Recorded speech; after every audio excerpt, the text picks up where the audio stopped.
आज इस वीडियो में हम आपको बाबा नीम करौली जी के बारे में बताने वाले हैं। मान्यता के अनुसार जो भी सच्चे हृदय व मन से बाबा के धाम में दर्शन के लिए जाता है उसकी मुराद जरूर पूरी होती है। बाबा के धाम से संबंधित कुछ महत्वपूर्ण और चमत्कारी बातें हैं जो हम आपको आगे वीडियो में बताने वाले हैं। बस आपसे निवेदन है कि आप लोग वीडियो को अंत तक जरूर देखिएगा। हम आपके साथ में एक वीडियो क्लिप भी शेयर करेंगे जिसमें हमारे वाराणसी जनपद के आदरणीय जिला बेसिक शिक्षा अधिकारी महोदय डॉक्टर राकेश सिंह जी का बाबा के धाम में दर्शन के पश्चात क्या अनुभूति रही, उन्हें किस तरह की आत्मिक शांति की अनुभूति हुई, आप उन्हीं के शब्दों में सुन सकेंगे। बाबा नीम करौली एक चमत्कारी बाबा थे। उनके भक्त उन्हें हनुमान जी का अवतार मानते हैं। वे एक सीधे साधे सरल व्यक्ति थे। उनके संबंध में कई तरह के चमत्कारी किस्से बताए जाते हैं, जिनमें से जो महत्वपूर्ण किस्से हैं वो हम आपके साथ में साझा करने जा रहे हैं। उत्तराखंड के नैनीताल के पास कैंची धाम में बाबा नीम करौली 1961 में पहली बार आए और यहाँ उन्होंने अपने पुराने मित्र पूर्णानंद जी के साथ मिलकर यहाँ आश्रम बनाने का विचार किया था। बाबा नीम करौली ने इस आश्रम की स्थापना 1964 में की थी। नीम करौली बाबा का समाधि स्थल नैनीताल के पास पंतनगर में है। यह एक ऐसी जगह है जहां कोई भी मुराद लेकर जाए तो वह खाली हाथ नहीं लौटता। यहाँ बाबा नीम करौली की एक भव्य मूर्ति भी स्थापित की गई है। नीम करौली बाबा का वास्तविक नाम लक्ष्मी नारायण शर्मा था। उत्तर प्रदेश के अकबरपुर गांव में उनका जन्म 1900 के आसपास हुआ था। 17 वर्ष की उम्र में ही उन्हें ज्ञान की प्राप्ति हो गई थी। उनके पिता का नाम दुर्गा प्रसाद शर्मा था। 11 वर्ष की उम्र में ही बाबा का विवाह हो गया था।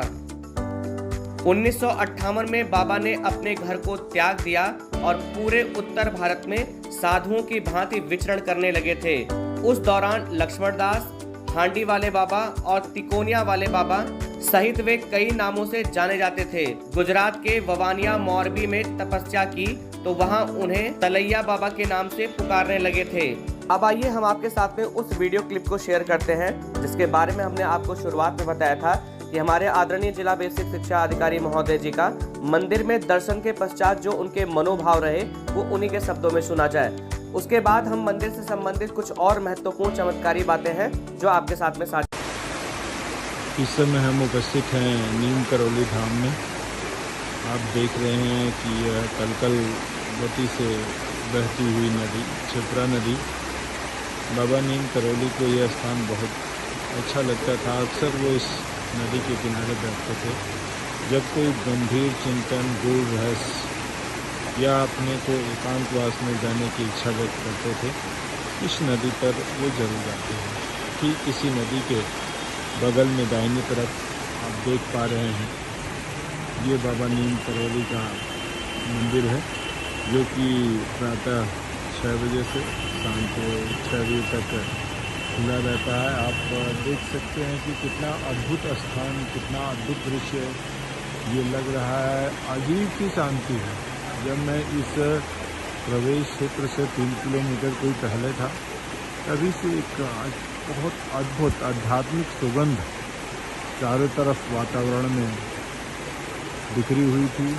ऐसा लग रहा था कि सब कुछ यहाँ पर रुक रहा है। मैंने देखा कि एक अजीब सी शांति, एक आध्यात्मिक शांति यहाँ के पूजा में बिखरी हुई है। यहाँ की वातावरण में शांति है। अब आइए जानते हैं कि बाबा का नाम नीम करौली क्यों पड़ा। इससे संबंधित एक चमत्कारी किस्सा है जिसे आपके साथ में साझा करते हैं। एक बार बाबा फर्स्ट क्लास कंपार्टमेंट में सफर कर रहे थे। जब टिकट चेकर आया तो बाबा के पास टिकट नहीं था। तब बाबा को अगले स्टेशन नीम करौली, देखिए स्टेशन का नाम है नीम करौली, में ट्रेन से उतार दिया गया। बाबा थोड़ी दूर पर ही अपना चिपटा धरती में गाड़कर बैठ गए। ऑफिसर ने ट्रेन चलाने का ऑर्डर दिया और गार्ड ने ट्रेन को हरी झंडी दिखाई, परंतु ट्रेन 1 इंच भी अपनी जगह से नहीं हिली। बहुत प्रयास करने के बाद भी जब ट्रेन नहीं चली तो लोकल मजिस्ट्रेट जो बाबा को जानता था उसने ऑफिसर को बाबा से माफी मांगने और उन्हें सम्मान पूर्वक अंदर लाने को कहा। ट्रेन में सवार अन्य लोगों ने भी मजिस्ट्रेट का समर्थन किया। ऑफिसर ने बाबा से माफी मांगी और उन्हें सम्मान से ट्रेन में बैठाया। बाबा के ट्रेन में बैठते ही ट्रेन चल पड़ी। तभी से बाबा का नाम नीम करौली पड़ गया। नीम करौली वाले बाबा के सैकड़ों चमत्कार के किस्से हैं। नीम करौली बाबा के भक्तों में एप्पल के मालिक स्टीव जॉब्स, फेसबुक के मालिक मार्क जुकरबर्ग और हॉलीवुड एक्ट्रेस जूलिया रॉबर्ट्स का नाम लिया जाता है। कहा जाता है कि इस धाम की यात्रा करके उनका जीवन बदल गया। 15 जून को देवभूमि कैची धाम में मेले का आयोजन होता है और यहाँ पर देश विदेश से बाबा नीम करौली के भक्त आते हैं। इस धाम में बाबा नीम करौली को भगवान हनुमान का अवतार माना जाता है। देश विदेश से हजारों भक्त यहाँ हनुमान जी का आशीर्वाद लेने आते हैं। यहाँ 5 देवी देवताओं के मंदिर हैं। इनमें हनुमान जी का भी एक मंदिर है। बाबा नीम करौली हनुमान जी के परम भक्त थे और उन्होंने देश भर में हनुमान जी के कई मंदिर बनवाए थे। रिचर्ड एल्पर्ट ने नीम करौली बाबा के चमत्कारों पर मिरेकल ऑफ लव नामक एक किताब लिखी। इसी में बुलेट प्रूफ कंबल नाम से एक घटना का जिक्र है। बाबा हमेशा कंबल ही ओढ़ा करते थे। आज भी लोग जब उनके मंदिर में जाते हैं तो उन्हें कंबल भेंट करते हैं। बाबा नीम करौली महाराज के 2 पुत्र और 1 पुत्री हैं। ज्येष्ठ पुत्र अनेक सिंह अपने परिवार के साथ भोपाल में रहते हैं, जबकि कनिष्ठ पुत्र धर्म नारायण शर्मा वन विभाग में रेंजर के पद पर रहे थे। हाल ही में उनका निधन हो गया। उन्होंने अपने शरीर का त्याग 11 सितंबर 1973 को वृंदावन में किया था। बताया जाता है कि बाबा के आश्रम में सबसे ज्यादा अमेरिकी ही आते हैं। आश्रम पहाड़ी इलाकों में देवदार के पेड़ों के बीच में स्थित है।